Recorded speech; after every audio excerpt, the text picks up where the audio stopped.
A divine whisper, a mission awakens. And perhaps, at that very moment, a great creator, watching his beloved servant, nearing the end of his lifespan, before completing his mission, sighed and spoke softly. It is time to lift the curse on humanity's destiny. I shall let them live longer, so they may serve me.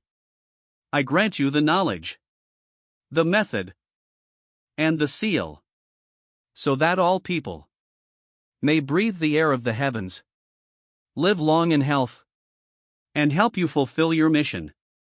Whoever stands in your way, I shall remove. Lacking wealth? I shall provide. You may act freely. No need to seek permission. Your descendants shall be my servants. DNA, the Creator's ultimate revelation. And so, the Creator personally revealed the long-hidden answer to his most cherished servant. It was my Lord. With a single word, he extended the lifespan of all humankind. Imagine having, well, basically unlimited wealth, access to everything, right? The finest food, the most luxurious homes you can imagine, top doctors on speed dial, all the cutting-edge health treatments. You'd think that would grant you a secret pass to, I don't know, eternal youth, wouldn't you? But what if we told you that even the world's billionaires, well, they're aging just as fast as everyone else? Welcome to The Deep Dive. This is where we sift through your sources, the materials you send us, to pull out the most surprising and frankly vital insights. Today, we're diving into a concept that really challenges everything we thought we knew about health and privilege. It stems from material our listeners provided titled, "Even Billionaires Age the Same: The Air We Breathe." So our mission today is to kind of dismantle those common myths around wealth and well-being. We're going to explore why the super rich, despite all their advantages, they just can't seem to escape the universal process of aging. And we're going to uncover a truly unexpected culprit behind it all. Yeah, this whole premise is quite striking. It really shatters that popular illusion, doesn't it? That wealth can somehow buy you endless longevity. It forces all of us, really, to confront this invisible, pervasive factor that touches every single person, regardless of their bank account. And our sources, they kick off with this really bold observation. They eat the best, live safest, use most luxurious, see top doctors, but still age as fast as everyone else. Why is that statement so profoundly important? It's vital because it just directly confronts our deep-seated assumptions. We often operate under the belief that, if you have enough money, you can solve pretty much any problem, including maybe defying aging. But this deep dive, it reveals a fundamental flaw in that whole way of thinking. Okay, so if money isn't the magic bullet, what are the underlying reasons? Why can't wealth stop these hidden invaders the sources talk about? Well, first off, think about the very environments many affluent individuals choose to live and work in. They're highly sealed, airtight homes, offices, cars, even private jets. Ironically, they become traps. They concentrate toxins. There's just very little fresh air exchange happening. And that leads to this chronic buildup of harmful substances inside the body. And, the irony continues because the very high-end choices they make, they often add to the problem. I mean, there's sheer diversity and complexity of their luxury products. Think designer fragrances, exotic building materials, advanced electronics, premium car leather, elaborate decor. All these things release more volatile organic compounds, or VOCs. And these compounds, they're persistent. They're incredibly difficult to get rid of. In fact, the sources suggest these luxury choices can release toxins that are actually more concentrated, harder to detect, and maybe even more detrimental than the pollutants someone with fewer resources might encounter. Wow, that's really counterintuitive. But okay, what about all the medical advancements, the cutting-edge stuff? Surely the best doctors, they can spot this kind of insidious damage. That's a really critical distinction to make. Because even with, say, full-body checkups every 3 months, conventional medicine often struggles. It struggles to detect the slow, sort of micro-level damage caused by this daily toxin exposure. These aren't toxins that necessarily make you acutely ill right away. It's not like food poisoning. Instead, they lead to this gradual reduction in the body's ability to repair itself, poor sleep quality, imbalances in the autonomic nervous system, chronic inflammation, and eventually early organ degeneration. So the best medical care is really designed to diagnose and treat diseases that already exist. It's not really set up to intercept this long-term, stealthy process of toxic metabolic breakdown. And this is where it really hits home, I think, because the material points out actual visible signs of this invisible attack. Absolutely. The sources note that by around age 40, many wealthy individuals start to show clear signs of, well, accelerated aging. Things like skin sagging, more wrinkles, a noticeable decline in mental clarity and concentration, even signs of liver and kidney dysfunction, persistent sleep issues, recurring immune system problems. These are all signals, really, that the body has hit what the sources call a toxin saturation point. At that stage, even with world-class medical resources ready to go, this progression, from poisoning to dysfunction to organ failure, it can become irreversible. So what this all boils down to, as the sources really emphasize, is it's not because they don't have enough money, but because they don't know what to guard against. Mm. It paints this picture where basically everyone, billionaires included, is unknowingly living in a kind of chronic poisoning tunnel. Right, so our journey today, it's framed a bit like a health detective game, isn't it?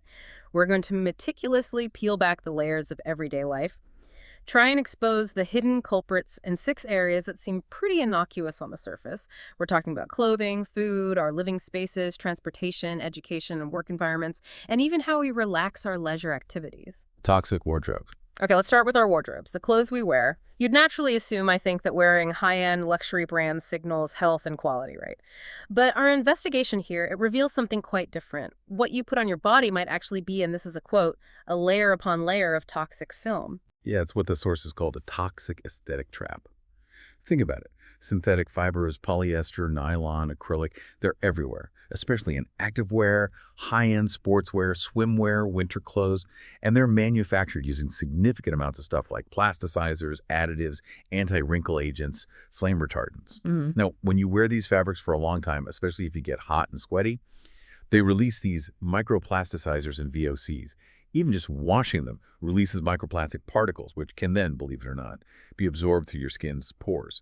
And then you've got the dyes and pest control treatments to consider. Many of those vibrant, high-saturation dyes, they often contain heavy metal pigments, maybe even carcinogenic amine dyes. And luxury winter clothes, wool items, to keep pests away, they're often treated with these insecticide amine compounds. And the residue, it sticks around. It doesn't just disappear with dry cleaning or washing. Okay, hold on. Dry cleaning, we pay extra for that. It's supposed to clean our clothes, make them pristine. Oh, the irony isn't lost, believe me. The most common dry cleaning solvent, perchloroethylene, they call it PERC, it's actually a potential neurotoxin and carcinogen. So even after your clothes feel dry and look clean, residual molecules can off-gas, triggered by your body temperature, friction, even sweat. You know that distinct dry cleaning smell when you open your closet? Yeah. That's not freshness. It's basically a bouquet of chemical toxins. Wow. Okay, what about those nice, long-lasting scents? From laundry detergents, fabric softener. Right, those persistent fragrances.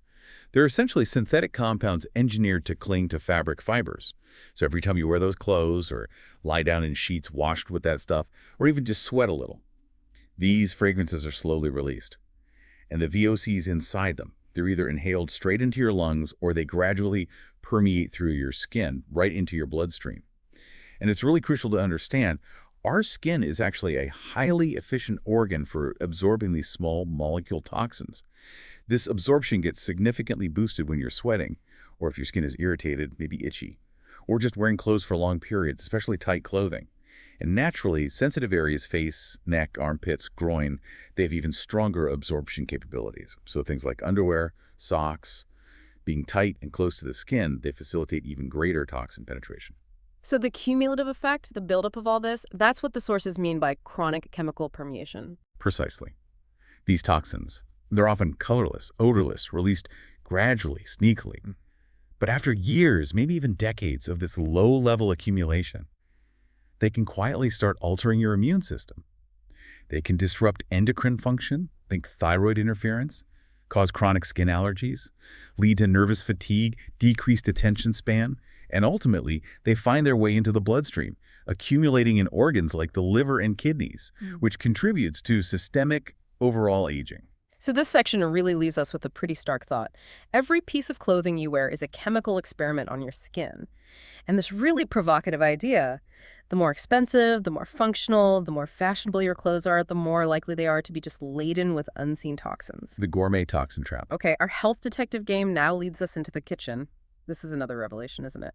The idea that expensive doesn't equal clean. And even more startling, that rich people's dining tables might actually harbor more advanced poisons. It's a core truth the sources hammer home. The more high-end or processed the food, the more sophisticated its packaging and production, which often means it can conceal more invisible pollution. Take seafood, for instance. We know it can contain microplastics, right? And heavy metals, mercury, cadmium, lead. These things accumulate in the fish's fat and organs. Even premium meats, chicken, duck, beef, especially imported stuff, might carry residues of antibiotics or hormones from their feed. And organic fruits and vegetables. They're not entirely immune either. They can still get contaminated by airborne pesticides drifting over, or maybe polluted irrigation water. Then you've got microwave meals, frozen foods, the plastic packaging, often PVC, PE, or PET. Well, when you heat that, it releases plasticizers, things called phthalates, which leach toxins directly into your meal. Even those refined desserts and fancy drinks can be this complex cocktail of high sugar emulsifiers, artificial flavors, colors, sweeteners, preservatives. The list goes on. So it's really not just the food itself, it's how we prepare it, store it, even the fancy cookware we might be using. Exactly. Those non-stick coatings, like Teflon or PTFE, you find them in a lot of expensive cookware. But if they get heated above, say, 260 degrees Celsius, which isn't that hard to do on a stovetop, they can release perfluorinated compounds, PFAS. And those have been linked to things like liver toxicity, hormonal interference. Even tiny scratches on the surface can release little polymer fragments that we end up eating. And food storage. Those takeout containers, frozen food trays, often made of plastics like PVC, PE, PET, they can release plasticizers and bisphenol A, BPA, especially during cycles of freezing, heating, microwaving, even everyday things like plastic wraps, Ziploc bags, plastic cups. They can accelerate toxin migration into your food, especially when they touch heat, oil, or anything acidic. Wow. This really makes you step back and ask, are we actually eating food, or is it more like an industrial chemical mixture? According to these sources, that's a very real and frankly worrying possibility. Many foods that look pristine, high-end, clean, they're silently infiltrated. Microplastics are found in sea salt, fish, bottled water, even some water filters. They're almost everywhere, accumulating in the gut, liver, kidneys, messing with cell function. Then you have heavy metals, mercury, lead, arsenic harming the brain, kidneys, disrupting metabolism, hormones, pesticide residues, even in organic produce are incredibly hard to avoid completely because of airborne spraying or freshwater contamination. And of course, all those food additives, artificial flavors, colors, mostly derived from petrochemicals, they put a huge burden on the liver's detoxification processes, increase oxidative stress from free radicals. The really crucial point here is this. Food doesn't just go to your stomach. It literally becomes part of every single cell in your body. Your body isn't some perfect filter that just easily purges all these toxins. No. Instead, these chronic toxins accumulate, often in fat tissue, especially that dangerous visceral fat. They disrupt the immune system, maybe causing allergies, autoimmune issues. They interfere with hormones, wreck your sleep, affect your mood, throw off cellular metabolism, and all of that directly contributes to accelerated aging. So the conclusion for this food section is pretty sobering. Modern people eat not food, but a mixture of chronic poisons. And this powerful warning really sticks with you. Being unaffected by toxins doesn't mean you're immune. Toxins may not have a taste, but their effect is chronic organ deterioration. The luxury home's hidden killers. Okay, our detective journey now takes us right into our most intimate space, our homes. It's honestly hard to wrap your head around the idea that your dream home, your beautiful luxury dwelling, might actually be, quote, a gas toxin concentration field. It's a fascinating paradox the sources really highlight. It seems counterintuitive, but the more luxurious the decor, the more likely it is to be releasing high concentrations of chemical gases. Think about materials like high-density wooden cabinets, fancy flooring, reinforced panels. They often contain formaldehyde, which we know is a carcinogen. And the high-grade glues, the strong adhesives used in furniture assembly, wallpaper, floor tiles, they can emit things like benzene, toluene, xylene.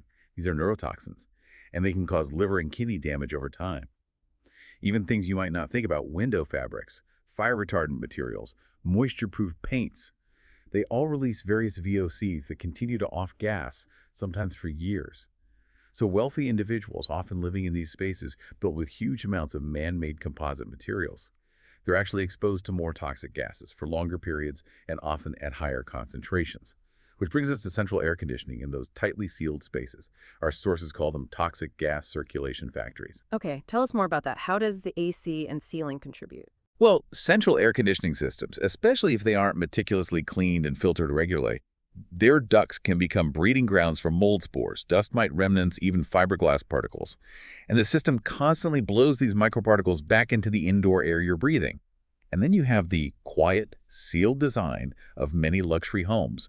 Airtight windows, double-pane glass, all great for sound insulation and temperature control. But they also trap those air toxins. They have nowhere to escape. This gets particularly bad during sleep at night. You're just lying there, breathing in these concentrated toxic gases for hours. Think about it, 8 hours of sleep. That's 480 minutes of continuous chronic toxic inhalation. Right, so just cracking open a window isn't the simple solution then. Unfortunately, no, not always. Especially for many luxury homes located in prime city areas, maybe near busy roads or commercial zones. Opening a window often just invites a different set of pollutants in. Vehicle exhaust, dust, ozone, PM2.5, pollen. And even more concerning are the extremely fine suspended particles, sources call them nanotoxins, smaller than PM0.3.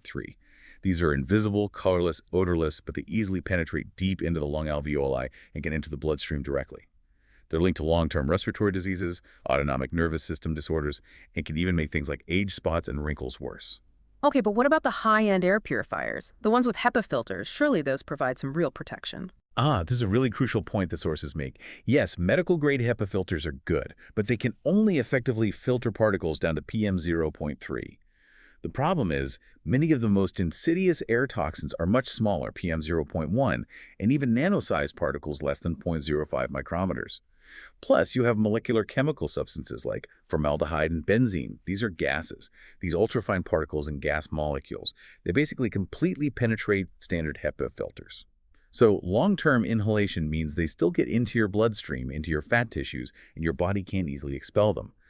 Which means that what you might think of as a high-end air purifier, well, it often can't actually block these truly pathogenic invisible toxins. Wow. So the conclusion for this living space section is quite stark. Luxury homes are not heavens, but rather fields where gas toxins concentrate. The very sealed comfort that people desire, it turns out, becomes the perfect storm. The perfect condition for toxins to slowly build up and subtly permeate everything. It's a powerful reminder. Home is where you spend the most time. Every breath of toxin is secretly stealing your lifespan. The mobile toxic cap. All right, continuing our investigation. It's quite a discovery, this idea that the air inside your car, or maybe even a private plane, might be even more toxic than the air outside. That's a really critical insight from the source material. Luxury transportation, we're talking high-end cars, private jets, yachts. They all share these common features, right? They're highly sealed, they rely heavily on recirculated air systems, and they're filled with complex interior materials, leather, plastic, glue, foam. So what looks and feels comfortable, exclusive, is actually, according to the sources, a flowing toxic cabin. Gases are constantly being released from these materials, and they just have no way to escape. You know that new car smell people often associate with luxury? Yeah, some people actually like it. Well, that smell is actually a chemical cocktail. It's a mixture of formaldehyde, benzene, toluene, and phthalates, those plasticizers again. They come from the leather seats, the plastic dashboard, the carpet glues, car seals, sound insulation foam. Studies like one mentioned from California's CARB back in 2007 showed that VOC concentrations inside cars can be 5 to 10 times higher than outside, especially after the car has been sitting in the sun for just 30 minutes. Some new cars even measured levels up to 2,500 nmol. That's way, way above health recommendations. And beyond the VOCs, there's the issue of those ultrafine PM0.1 particles. These come from things like brake dust, tire wear, diesel emissions, and they can penetrate right into the car cabin through tiny door seams, the air conditioning system. Even if you have the windows sealed and the air on internal circulation, these nano-level toxic particles can still find their way in. And once you inhale them, they can go directly from your lungs into your bloodstream. They're strongly linked to cardiovascular diseases, even neurodegenerative conditions like Parkinson's. Okay, what about high-end travel then? Like flying in a private jet, or maybe just business class on a commercial flight? Well, airplane cabin air is basically a blend. It's compressed high-altitude air mixed with recirculated air that passengers have exhaled. So it tends to have elevated concentrations of CO2, which can make you drowsy. Also ozone, especially at high altitudes, which can irritate your throat, cause respiratory inflammation. And you still get residual VOCs from things like flame retardants and cleaning agents used in the seat foam and carpets. There are studies mentioned that indicate flight attendants and pilots, because they spend so much time in these environments, actually face a higher risk of certain cancers and nervous system diseases compared to the general population. And it's not just planes. Think about high-end yachts, luxury tour buses, even train business-class cabins. They often use these set creation systems, right? Eventually just fragrance atomizers. And while those artificial scents might mask other odors, they can't hide the volatile solvents from boat coatings, maybe trace fuel gases, or VOCs released from fiberglass and foam insulation. It really is like being trapped in an invisible toxic prison, as the sources put it. This section delivers a really powerful warning. Car air is not simply a miniature version of outdoor air. It's a densely packed version of toxins. And the longer you drive, the more concentrated the toxins you inhale become. It's especially dangerous because you think you're safe in your little bubble. Our daily commute, which for many people is one of the longest periods of uninterrupted exposure, it can accumulate toxins in this gradual, insidious way. Kind of like that analogy of the frog in slowly boiling water doesn't notice until it's too late. The cognitive oppression chamber. All right, let's shift focus again, this time to another huge part of our lives, our learning and work environments. Places we often perceive as clean, functional, maybe even sterile, but according to the sources, they can actually function as silent, toxic gas warehouses. That's exactly the picture painted by the sources. Most schools, libraries, office buildings, they tend to be semi-sealed, meaning windows might not open easily or at all, and they rely heavily on recirculated air conditioning systems. This whole setup leads to insufficient fresh air circulation and allows toxins to continuously concentrate. The U.S. Environmental Protection Agency, the EPA, has studies showing that VOC concentrations inside most American schools and offices are typically 3 to 5 times higher than outdoors. Think about kids in school. They can be exposed to formaldehyde, benzene, ozone dust for 6, 8, maybe 10 hours or more every single day. So where are these toxins coming from, these seemingly benign spaces? Well, new furniture, bookshelves, any recently renovated areas, they continuously release toxins. Desks, chairs, cabinets, even the silicon sealant around windows. They can emit formaldehyde, benzene, adhesive VOCs, carpets, acoustic panels. They off-gas petrochemical glues, TVOCs, maybe fluorinated particles, even common office equipment. Inkjet and laser printers emit these ultrafine particles, UFPs, and ozone, which go deep into your lungs when you inhale. Computer screens, power supplies. When they're on for long hours, they can release brominated flame retardants, plasticides, or gases. So even spaces that seem odorless can actually be filled with these microparticles and residual chemicals, causing chronic low-level damage. That's quite striking when you think about the impact. The sources suggest these toxins don't necessarily make you feel immediately sick, like with a cold or flu, but they subtly hinder your ability to learn, to remember things. They can even make you feel tired faster. Exactly. The typical symptoms described include things like dizziness, drowsiness, dry eyes, difficulty concentrating, maybe memory decline, even a sense of anxiety. And many teachers, office workers, they mistakenly blame these feelings on stress or burnout. But often, they're actually caused by these air toxins interfering with their nervous and endocrine systems. Long-term exposure. In children, it can potentially lead to delayed brain development, emotional dysregulation. In adults, it might manifest as premature aging, insomnia, problems with thyroid function, liver dysfunction. And there's another factor here, the combination of artificial lighting and sealed air. This creates what the sources call metabolic stress. Being under harsh all-day white light and in sealed air-conditioned environments disrupts our body's natural physiological rhythms, our circadian cycle. Insufficient natural UV light can lead to vitamin D deficiency, weakened immunity, and that prolonged air recirculation. It increases carbon dioxide levels, which directly contributes to drowsiness and that feeling of brain fog. There's a Harvard Public Health study mentioned from 2017 that showed for every 10 microgram per cubic meter increase in PM 2.5, students' and employees' logical reasoning ability actually dropped by a significant 13%. So the implications here are really quite profound. The sources offer this powerful conclusion. If the air in the classroom is not clean, knowledge cannot enter the brain. If toxins are not removed from the office, wisdom will be consumed daily and mental faculties lost. And most importantly, they challenge our assumptions directly. Your memory isn't worse, your brain is being silently dismantled by gas toxins. Ultimately, they argue, what truly needs upgrading isn't the curriculum, but the air. Relaxation's hidden dangers. Okay, our final investigative stop takes us into the realm of relaxation and leisure. And this is particularly thought-provoking, I think, because we often associate pleasant scents, nice smells, with health and tranquility. Yet our sources are suggesting here that fragrance often acts as a chronic poisoning fig leaf. What does that mean? It's a critical truth the sources bring to light. These common, high-risk fragrance products, they are genuinely everywhere. Think about scented candles. So popular for home ambience, maybe restaurant decor, but when their paraffin wax burns, they release formaldehyde, benzene, Phenolic volatile compounds. Essential oil sprays and diffusers, you find them in spas, yoga studios, luxury bedrooms. They frequently contain artificial fragrances and those phthalates, the plasticizers, again. Even things like pet deodorizing sprays, air fresheners, found in pet stores, public restrooms, maybe by your home entrance. They often contain mixtures of methanol, aldehydes, TVOCs, all harmful to the liver and lungs. And then you have things like smoke effects at events or incense towers used in nightclubs, weddings, temple rituals. These often involve chemical smoke oils or burning agents that produce fine suspended particles and aromatic hydrocarbon toxins. What's really insidious here is how these volatile organic compounds, the VOCs, and these microparticles ranging from PM 0.1 to 0.5, how they attack our systems. Once they get into the body, they stimulate the respiratory tract. They can lead to chronic coughs, worsen asthma, make mucous membranes more sensitive. They can even bypass the olfactory nerves in your nose and reach the brain's prefrontal cortex directly. And that can cause mood swings, insomnia, fatigue. They also disrupt the endocrine system, sometimes mimicking estrogen, creating these environmental hormone effects. And even products that claim to be pure natural essential oils. If their scent lasts for hours and hours, it usually means they've had synthetic fixatives, antioxidants, or preservatives added to achieve that long-lasting effect. So this means even places specifically designed for health and relaxation, like gyms and spas, they might not be as healthy as we assume. That's exactly what the sources state.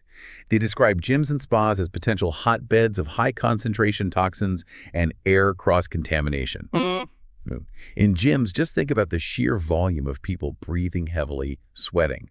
That leads to soaring CO2 concentrations, thick, stale air, and it actually reduces your body's detoxification efficiency right when you need it. Yeah. Plus, you got deodorizing sprays being used, maybe residual cleaning agents on yoga mats, VOCs released from floor coatings, all present in high concentrations. Yeah. And high-temperature environments, like hot yoga studios, they actually accelerate the volatilization of these gases, instantly doubling the concentrations you're inhaling. Similarly, spa centers, five-star hotel aromatherapy spaces, they use scents to create that relaxing atmosphere.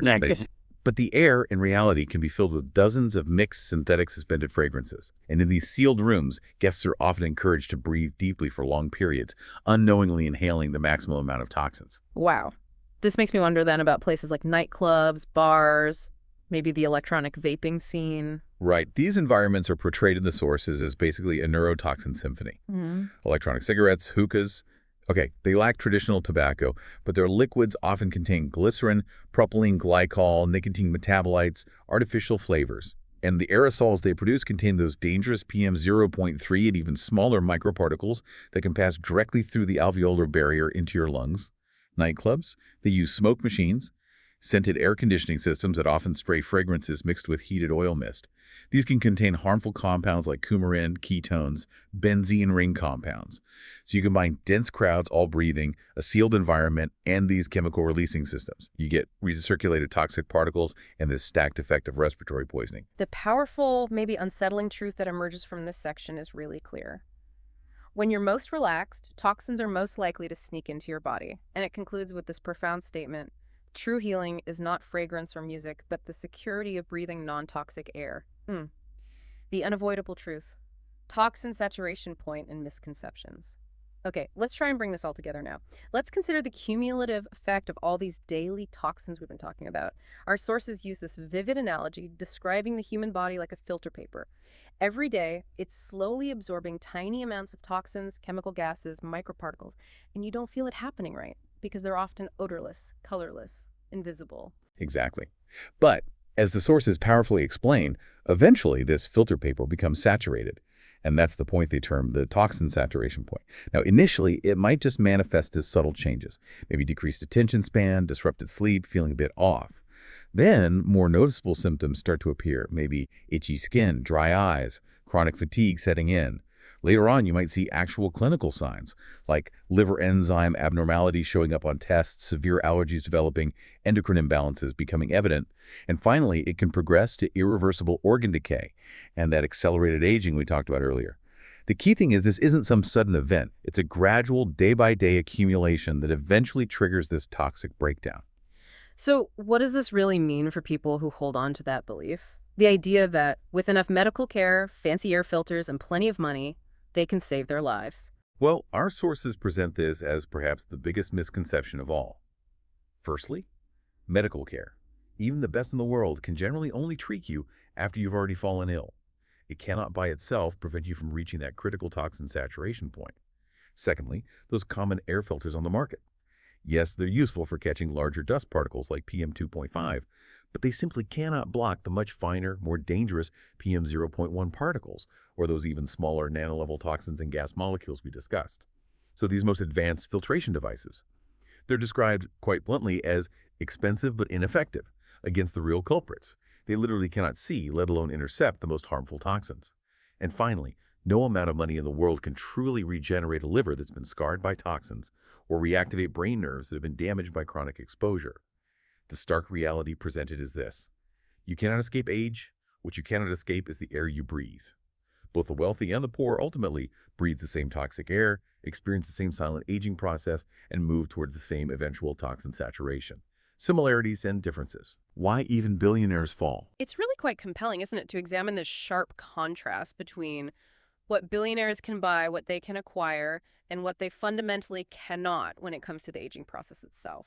Indeed. And the sources, they really underscore 5 critical areas where the super rich are on precisely the same footing as everyone else, despite all their fortunes. First, they breathe the same earth air. Doesn't matter if they're in a luxury car or a sealed mansion.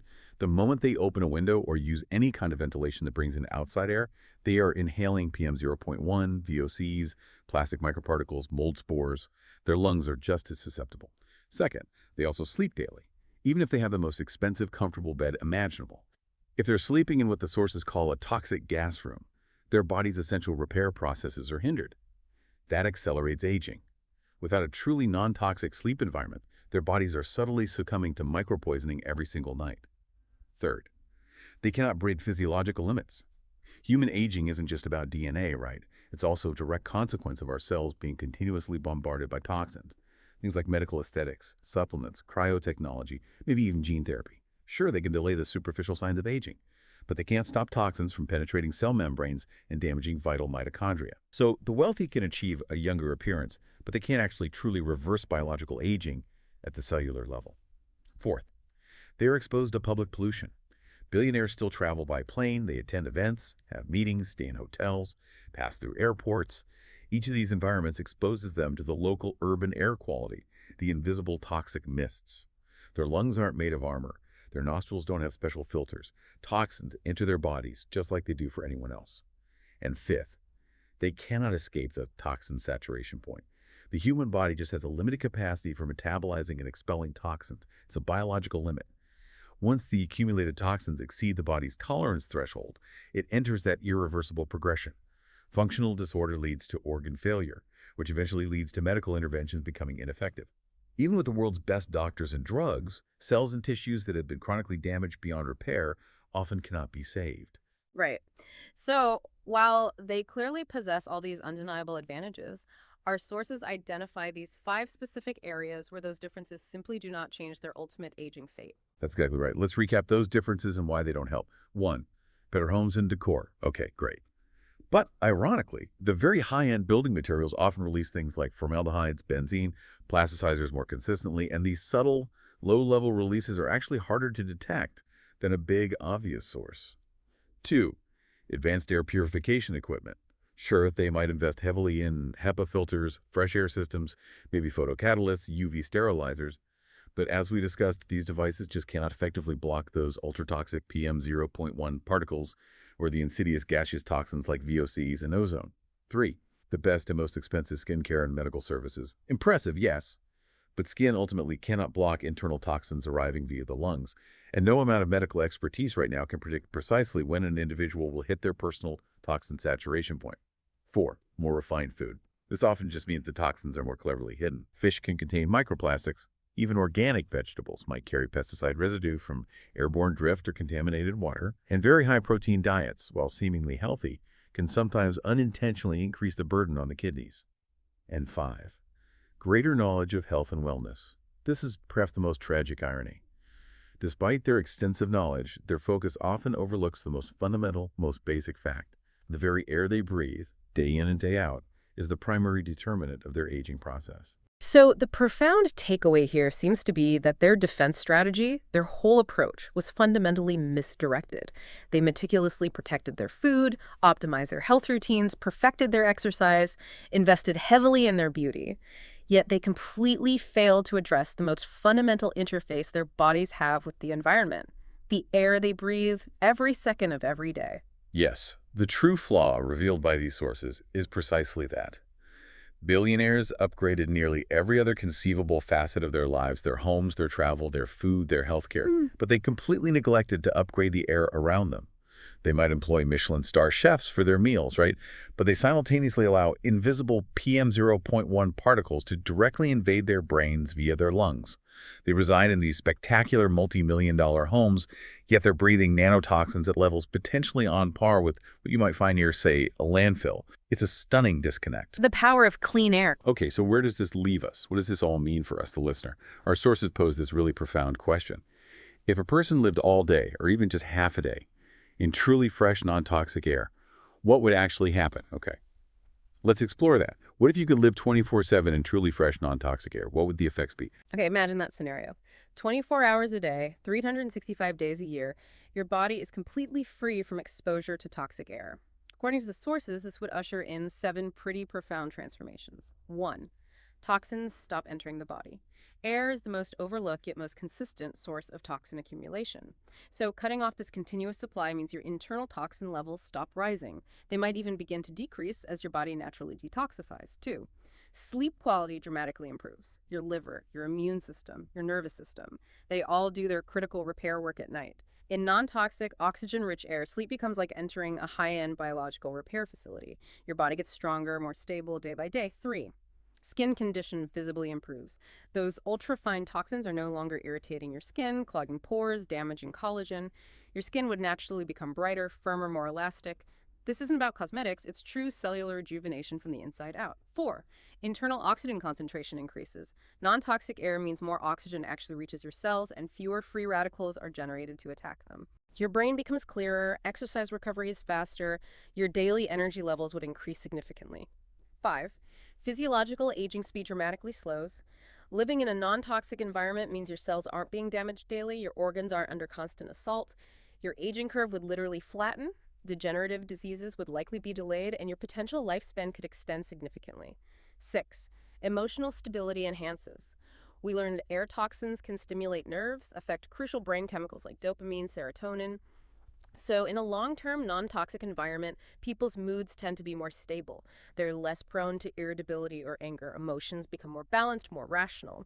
And 7, disease risk dramatically drops. Long-term exposure to PM 0.1, VOCs, other pollutants. It's strongly linked to major killers like cardiovascular disease, cancer, neurodegenerative conditions.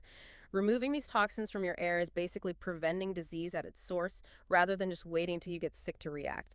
The conclusion the sources draw for this 24/7 clean air scenario is really impactful. This isn't merely maintenance. It is fundamentally rewriting the operating logic of your life. Wow. And it's also remarkable to consider the impact of even just half a day in clean air. What if you can't manage 24/7? What if you only had access to this pure air for part of your day? Right. So if you could spend, say, 12 hours a day in extremely pure air, maybe during sleep for 8 hours, and then after work at home for another 4 hours. Our sources describe this dynamic as being injured by day, repaired by night. You might still be exposed to toxins while you're out and about, but you are actively, consciously detoxifying and repairing your body during those clean air hours when you return home. Specifically, what this means is 1. Your body is no longer in a state of continuous deterioration. It starts operating at more of a reversible boundary, always striving to get back to balance during those clean air periods. 2. Your sleep time genuinely transforms into a kind of biological air treatment cabin. The restorative effects accumulate night after night, and the benefits can sort of explode over time. 3. You would likely start to observe a noticeable slowing of the aging process. Your youthful appearance would visibly last longer than your peers who don't have this advantage. And 4, you will begin to visibly differentiate yourself from the general population. Most people, sadly, are inhaling toxins pretty much constantly if you're actively detoxing for 12 hours a day. That difference will create a significant visible gap in lifespan and appearance within just 5 to 10 years. This half-day approach is described as really the lowest threshold reversal strategy. It demonstrates how even a partial commitment to breathing pure air can make an absolutely extraordinary difference in your long-term health trajectory. So after all that, what does this really mean for you, listening right now? The powerful truth drawn from these sources seems unequivocally clear. The air you breathe every single day is arguably the most significant factor influencing how you age, how and if you get sick, and how your overall health declines over time. Yeah, think about it simply. If you spend 24 hours a day breathing toxins, every single cell in your body is under constant stress, constantly fighting a battle. But if you can manage to secure 12 hours, or ideally more, of clean, pure air daily, you are essentially providing your body with a continuous opportunity to bathe, repair, and reboot itself every single day. And this isn't some mystical belief or wishful thinking. It's grounded in fundamental biological science. So the real question, perhaps, isn't whether clean air is beneficial. That seems obvious now. The question is more personal. Will you wait until you potentially hit that toxin saturation point to confront this reality, maybe when symptoms appear? Or will you choose to act proactively, to change your environment, starting now? Because aging, as we've learned, isn't necessarily a predetermined fate. It's profoundly influenced by the environment we place ourselves in. And retaining your vitality, your youthfulness, it isn't some elusive secret held only by a few. It's a state that can be actively safeguarded, protected. And that critical turning point, that key differentiator we've identified today, it really does seem to be access to heavenly fresh air. So consider yourself different now. You are, as the sources put it, among the first to truly grasp this truth. You can be among the first to step into a new realm of human health, potentially evolving beyond these common environmental limitations that affect so many. You are standing at the threshold of enhanced longevity, holding the key. Because, and this is how our sources powerfully conclude, the pursuit of slow aging and longevity should be a basic human right for everyone, not just a luxury privilege reserved for a select few. Do you see it now?